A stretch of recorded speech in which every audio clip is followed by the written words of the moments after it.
This is Cruise Control. Your on-air automotive magazine with co-hosts Fred Staab and Les Jackson. Everything you need to know about new and used cars. Industry news. We'll fix or repair your car on the air.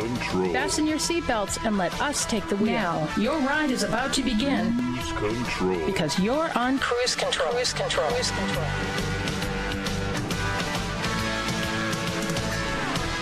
And welcome to Cruise Control, your on-air automotive magazine. It is Fred Staab and none other than Les Jackson. Les, how you doing? Hey, very, very well. Thank you, Fred. And it's a fun day. We have lots of interesting stories to cover. We certainly do. And some expensive vehicles. Yeah, we do. And talking of expensive, let's talk about the Escalade. It got unwrapped, the 2025 edition of the Escalade, and it is just as big and expensive as it ever was. Isn't that true? It sure is. I see them around here around D.C. all the time. And they're almost always a dark color. They're almost always driven alone by a woman. And I just wonder, where are you parking this thing? Not an easy thing to put in a parking garage or something like that when you get to work. Yeah, and so we'll talk about the new one and what's different. Yeah, and I'm sure the price will make us all gasp. Yes, but here's one thing that won't make us gasp. I am very excited about this. Audi has announced that all its future tailpipes on performance cars will be hot.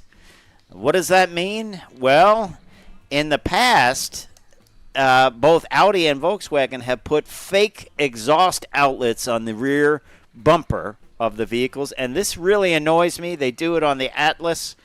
And yeah. I don't know. It's like the peel and stick customization, you know, like, hey, put a stick-on hood scoop on your car and it will look hot. I agree. I agree. And I'm going to talk about the last one standing at Ford. The Mustang is the last of the V8-powered pony cars. And that means they can charge more for it, which of course they will. And and if you have a need for a mere 810 horsepower in that Mustang, Rousch has you covered. Yeah, they 810 horsepower in a Mustang. I love it. Yeah, for they say GTD, which is the very high performance Mustang, almost a race car performance, for about $10,000 above your typical price of a it's only money. What other upgrades must you do? Tires will be bought often, I will say. Well, everything, suspension, everything has to be beefed up. Yeah, so yeah. It's It's expensive. One thing, this is a good story. Insurance Institute for Highway Safety says all vehicles should have rear emergency braking. We'll talk about that, some new Porsches, and I will have an at-the-wheel review of the, Volvo station wagon, the Cross Country. Stay tuned to Cruise Control.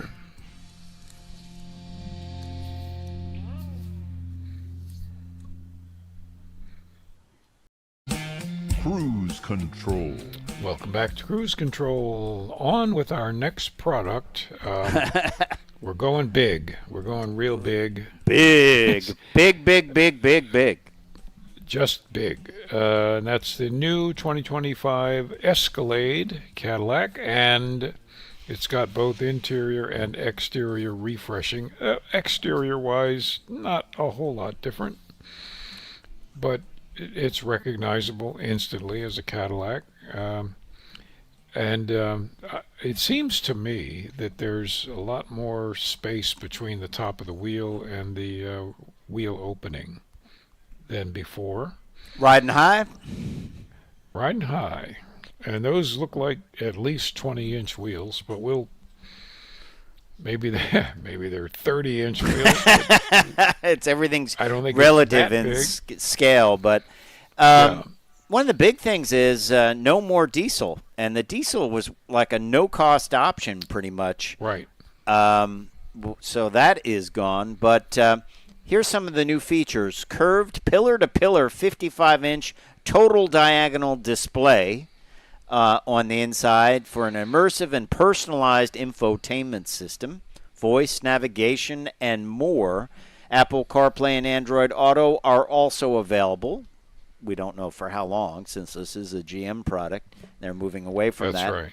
Seating available for up to 8 passengers with power folding third row, which folds flat for storage. AKG Studio 19-speaker audio system, standard with available AKG Studio Reference 36-speaker standard system available. Available 5G Wi-Fi hotspot, Super Cruise available, and it goes on and on and on. Full screens everywhere. And for you, Fred, 24-inch wheels. There you go. The largest ever offered on Escalade, so I was right. That's, well, I mean, they're going to have to get clearance to go under bridges with this thing. Yeah. It's wow. interesting. It takes some of the cues from the IQ, the new full EV model. So it's taking some of the cues from there. But this is a beast, isn't it? There's still a V version, V series, and a platinum trim. Right. And it just, if you are somebody that needs help with this, power open and close exterior door entrance system is available on the platinum and V series trims. Oh, wow. That is something else, isn't it? Well, it is. It's got, obviously, it still has the magnetic ride control, which is now standard on most of the lines. And as they say, isolated precision, Cadillac's ride and handling philosophy. Okay. Again, that's a press kit verbiage. The normal wheelbase has a 24-gallon tank. The Escalade ESV has a 28.3-gallon tank. Ooh. It's like getting up to tractor-trailer size, isn't it? Well, it is, but except I don't think this is super economic to drive. No. 420 horsepower engine, a whole lot of weight. A whole lot of weight, yeah. I'm looking for the weight. Oh my God! Oh no, that's. I think it's like 6,000 pounds. Yeah, I think it's like 6,500. It can tow 8,000 pounds. Wow. And as you said, the fuel capacity is gargantuan. Staggering. Yeah. Yeah. Probably What do you think the brake miles. upgrade's like for those 24-inch wheels? That's a lot of rotating, unsprung mass, isn't it? That's got to be at least a 12-inch or maybe 14-inch rotor with a caliper the size of a Mini. Wow. And remember, all of the things on here, not only is it an expensive vehicle, but every component that you have to replace, the consumables, is going to be expensive as well because they're very large, very heavy duty. This is a handful. Yeah. Big money. I would say unavailable for less than 6 figures, wouldn't you say? Oh, I think well into the 6 figures. Yeah. So big money. Well, but popular, and we will have pricing information on when it becomes available. But actually, that's a lot of work to haul around for 420 horsepower. I would think you would want a little bit more horsepower for all that weight. But hey, I would think. There you go. Perfect car for one. So when we come back, exhaust pipes are going hot for good. So we'll talk more when we come back.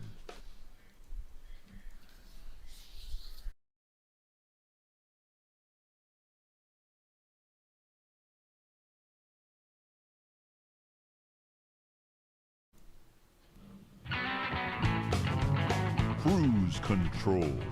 Welcome back. Welcome back. Over at Audi, they're going to solve a bit of an irritation that a lot of people have expressed, one of which is my partner over here. And I have to agree. I think fake components on anything are annoying and stupid and kind of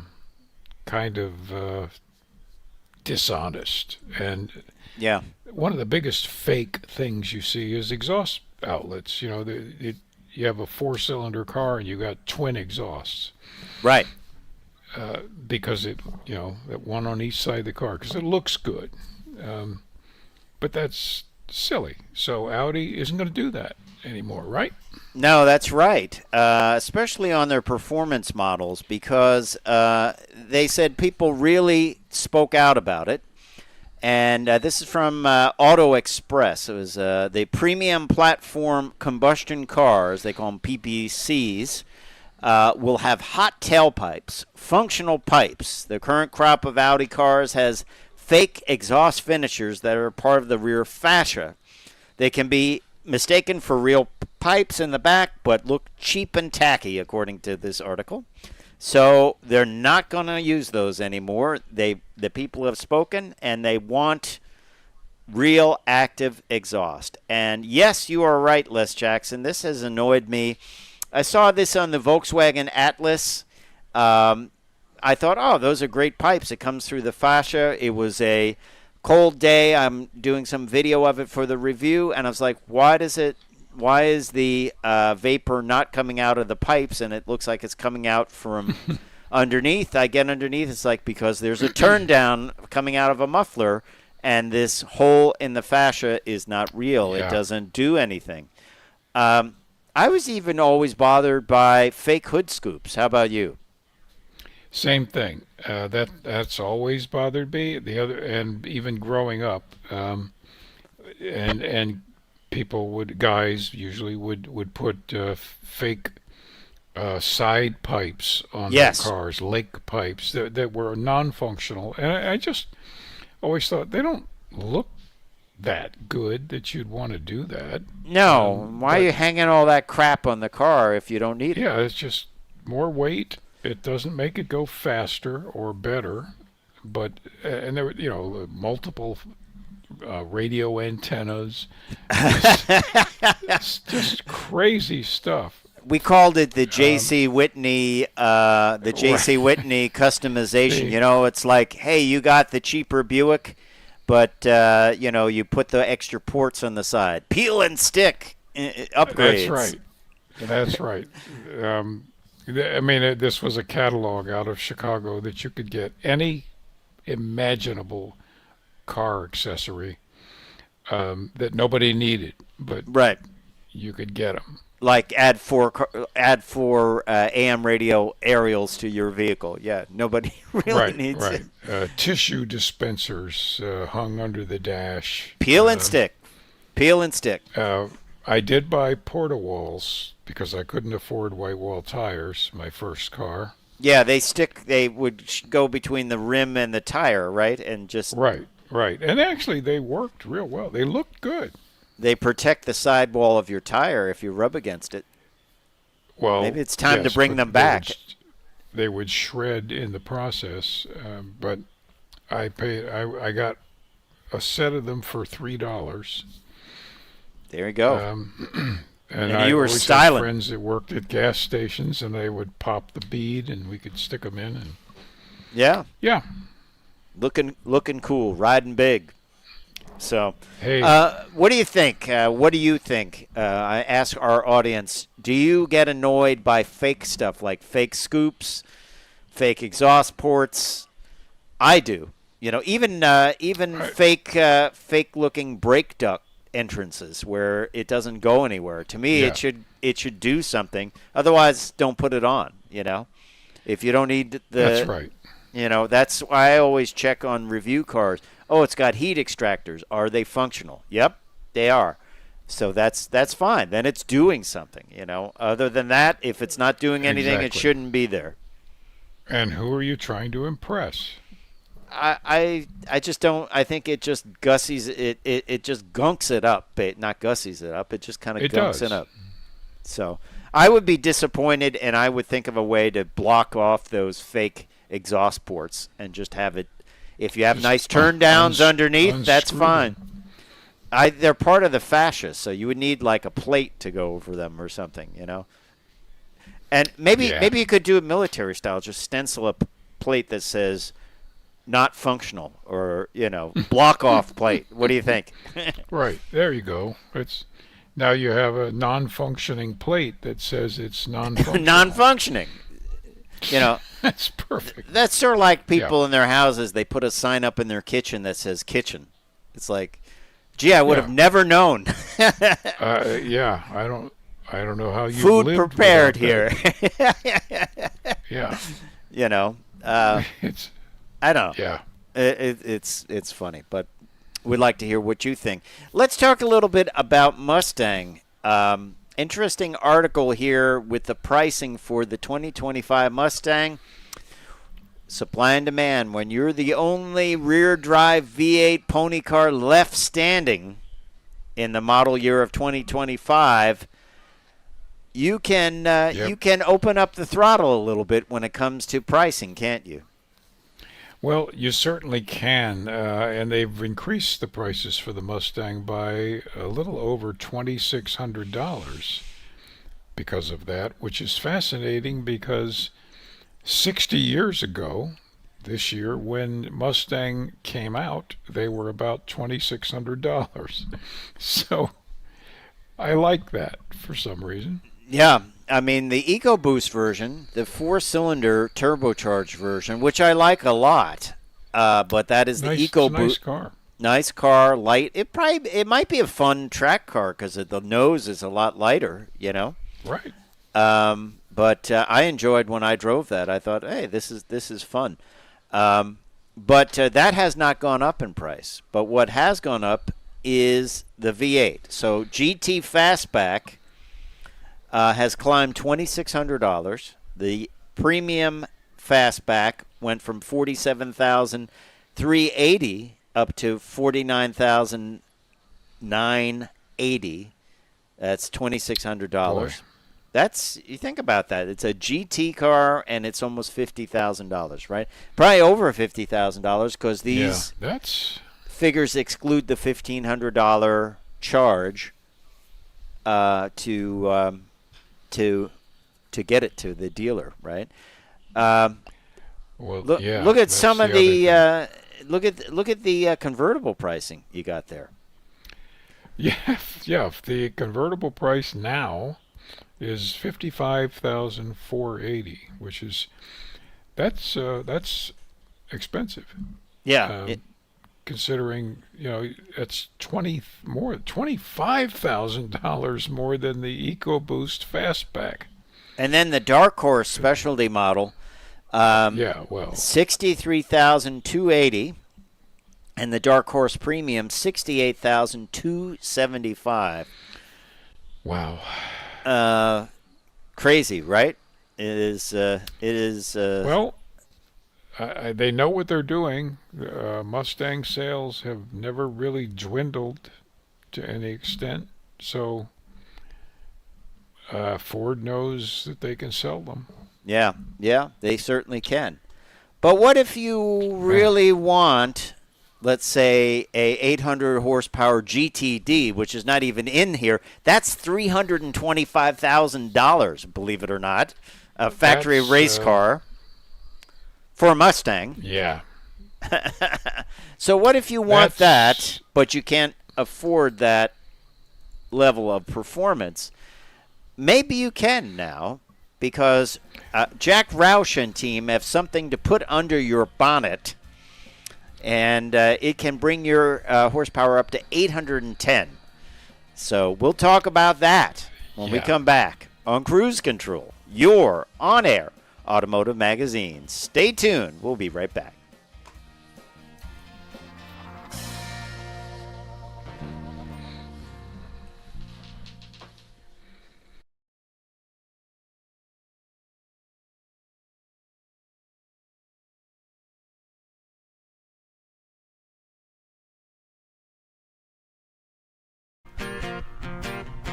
Cruise control. And welcome back. Welcome back to. Before the break. Fred was mentioning that if you weren't happy with the power out of the Mustang Corral, Yeah, it's like you could mosey 460. on. 460 from the 460. You could mosey on down to the Rousch bunkhouse and saddle up one of their supercharger kits and add a mere 330 horsepower to it. Yeah. So that'll. I'm trying to do a horse theme here, but I've run out of cowboy stuff. That will rattle your horseshoes. That'll saddle your. I don't know. We'll just talk about the Supercharger. We'll just talk about the car. This is a launch edition kit. 810 horsepower, 630 pound-feet of torque. Features Jack Roush's etched signature. That's okay. Comes with unique Phase 2 tuning. There's Phase 1 and Phase 2 tuned supercharger kits. It's a collaboration with Magnuson. And that is stout. I stand corrected, by the way. The 2024 Mustang GT rolls out of the flat rock with a very respectable 486 horsepower. It's not like that's not enough. Apparently it isn't, but if you want a whole lot, because too much is not enough, then you can open your wallet and your wife's wallet and most of your friends' wallets. Anyone's wallet you can get, yeah. And give Mr. Roush $325,000. No, you're not giving it. You're giving him 10 grand. 325 is the price of the GTD Mustang. Right. I just thought I'd scare you. About 10 grand. 10 grand. 10 grand is actually kind of cheap. It's pretty hard to find a crate engine for that. For 330 horsepower? Yeah, that's actually pretty cheap. But there are going to be kits that output less. Right. 485 is great for that car. 486. But, probably kits will be in the neighborhood of seven or so, maybe net you 200 more horsepower, which puts you at 686. Crazy. Well, and again, I always ask people, I'm no stranger to powerful cars, but I always ask people, where are you going to use this performance? If you live anywhere near a city, where do you use it? And how often do you use it? And is that worth having it? Yeah. I don't know. This top of the line kit runs 13 psi and includes new spark plugs, intercooler pump, billet fuel rails, twin cone fuel injectors. It looks real nice, but you got to do some other upgrades, don't you? That's a lot more power going to every part of your vehicle. Once again, it doesn't stop there. It just starts there. Yeah, exactly. And everything else has to be built up to match it. Yeah. So you won't spend 10 grand. You'll spend 20, maybe 25 to do it right. Otherwise, it will kill you. Or you'll just be the part of the month club. I had to put in a new drive shaft this week because I left the old one on the side of the road. That's right. With the tires. Yeah. And the transmission. Yeah. Isn't it true the best thing to do if you really want to feel performance on the street? I think there's two best things to do if you don't have a lot of money. A, rear gears. Make them a little bit stiffer. And maybe a cam swap. Cam swap can get you 50 horsepower, right? Oh, it can. Now you got to run the engine way up. But yeah, first change the rear end ratio from probably it's 325 to 1. Do a 411. Boy, that's that's so at 55 miles an hour, you're at 5,000 RPM. What? I can't hear you. I can't hear you. That's probably exactly where you'll be, but you'll get there much faster. And you'll look cool doing it, which is the main thing. And you'll look cool doing it. I used to have so many friends that had 411 rear axles. I knew a guy that had a 512. Oh, that's crazy. What is he, driving a tractor trailer or something? Well, I mean, it was like, and these guys, we would drive down to the beach or something, and they'd be moving at 55 miles an hour, and their engines are just screaming max RPM. They're right. Do you know you can shift? You don't have to stay in first gear at highway speeds. That's it.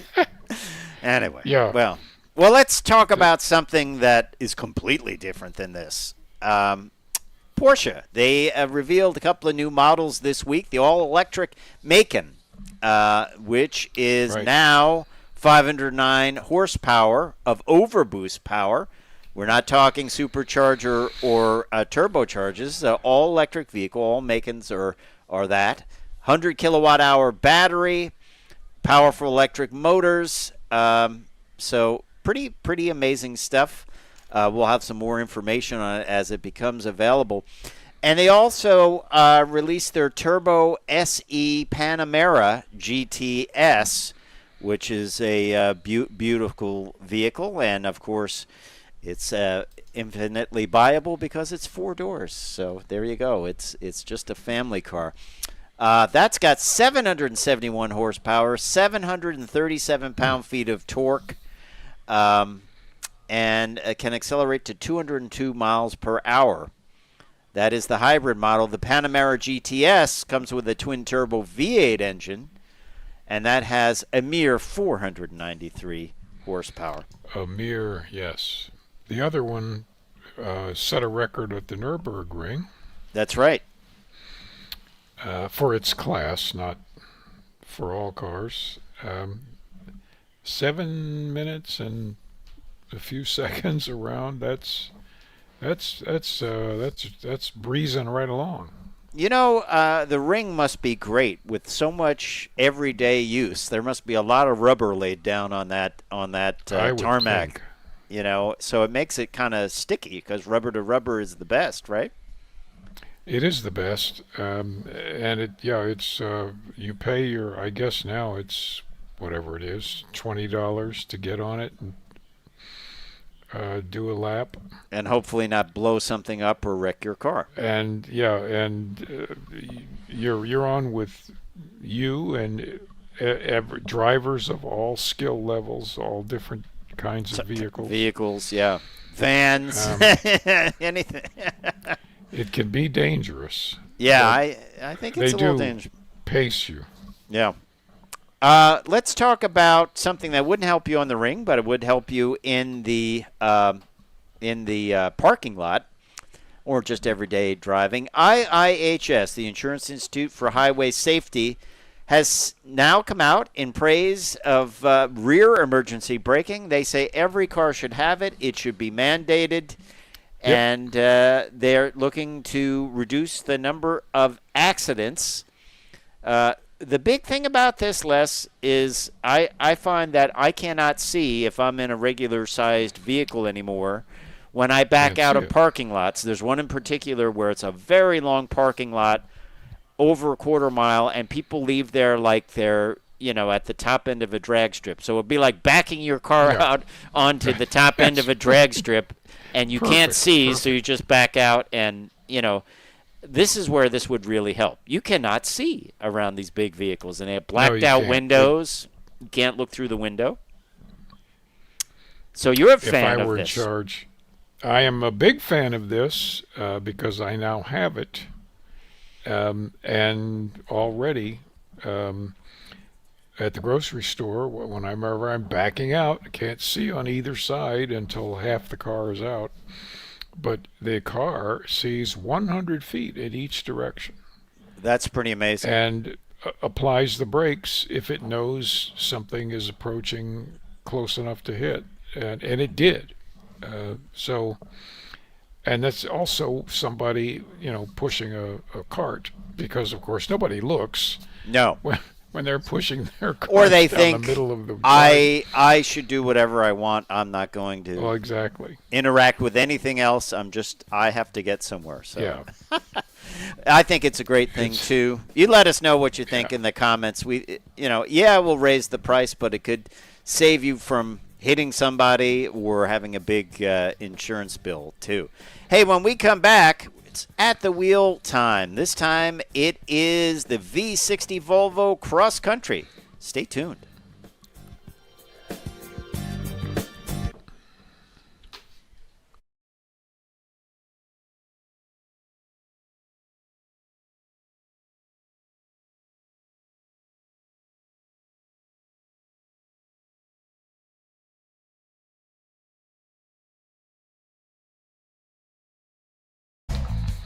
Cruise control.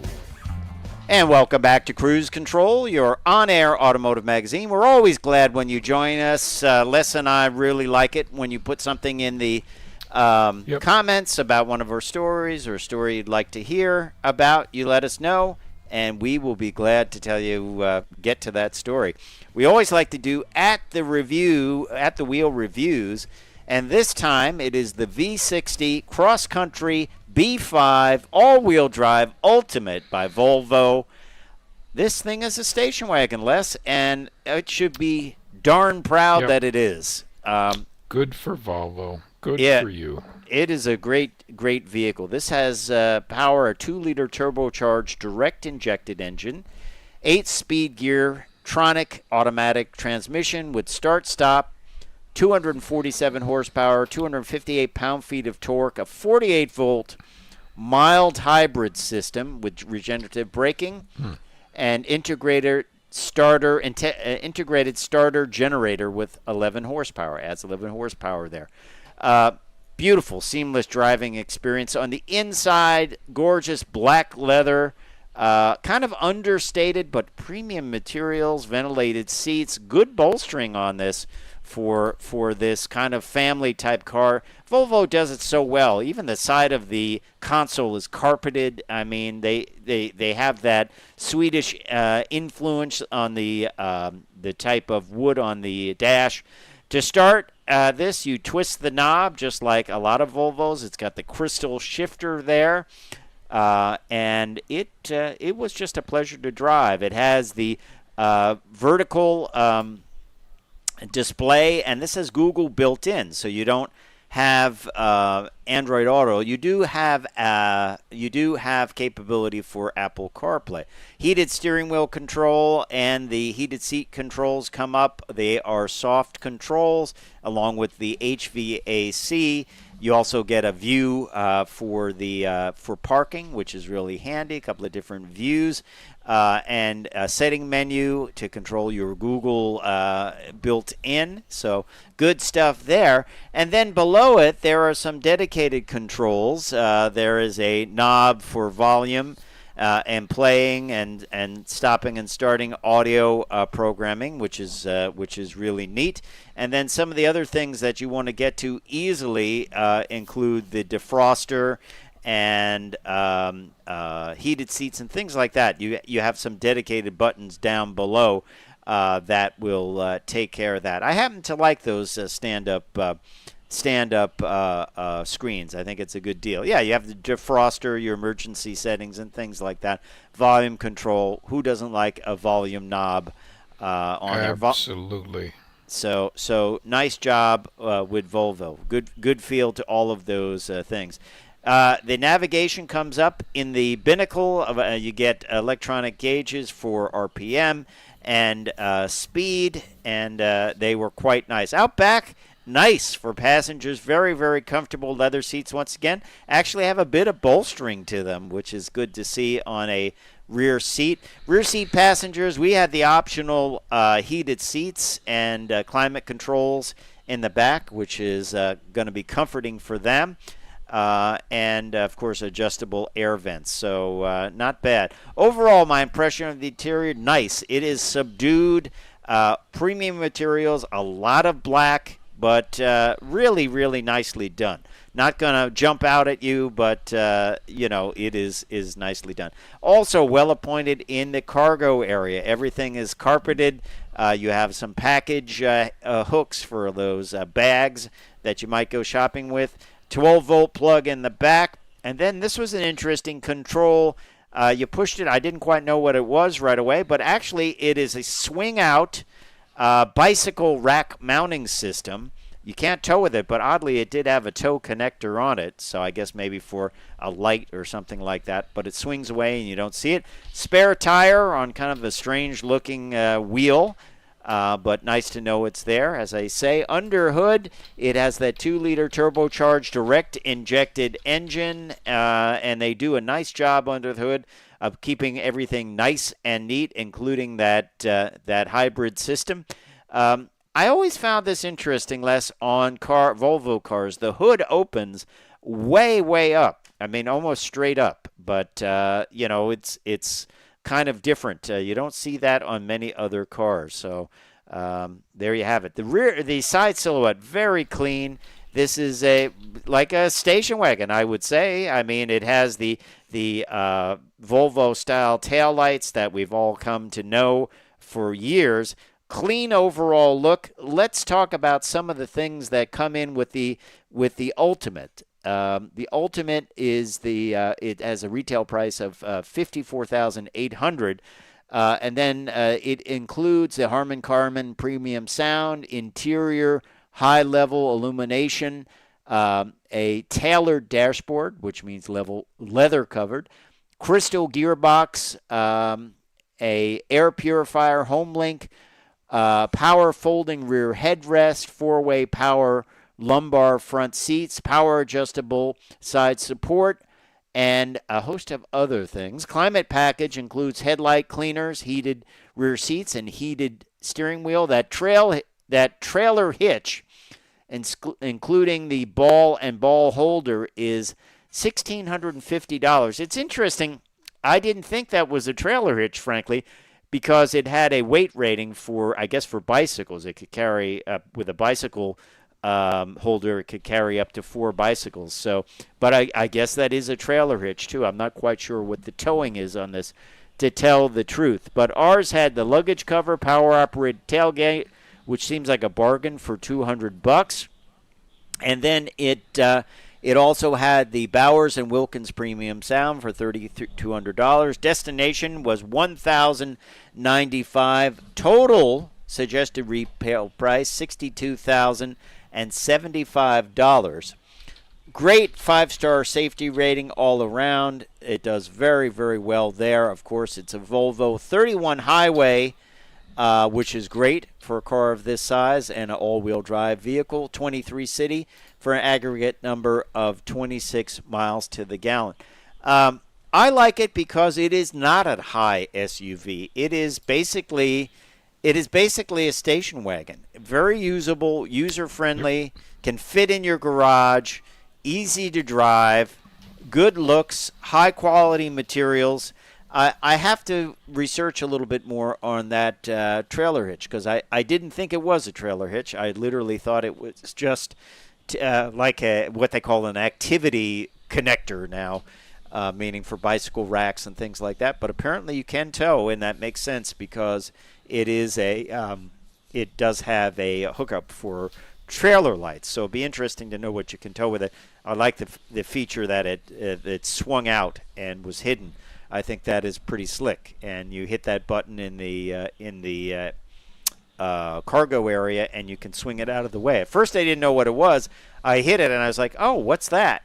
It swung down, and I was like, "Okay, well, I see what that is," and it locked in. So it's the first vehicle I've seen that has that, but I think it's an overall a handy feature. What do you think?